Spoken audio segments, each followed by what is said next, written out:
কিতাবে সারন্ত কোরআনের মধ্যে আনা হয়েছে। এইটা কিন্তু দুনিয়ার কোন মানুষের ভাষা না, এটা আল্লাহ তাআলার ভাষা। কোরআনের ভাষা হলো আল্লাহ তাআলার ভাষা। এই আজকে কোরআনের মধ্যে আল্লাহ তাআলার ভাষা।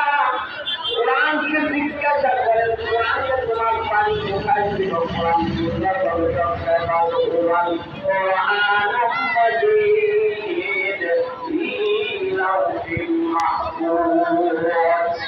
মুহাম্মদের মধ্যে আমার বাড়ি ছিল, আর মুহাম্মদের মধ্যে আমার আমি ছিলাম।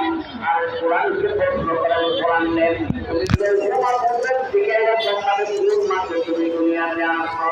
কোরআন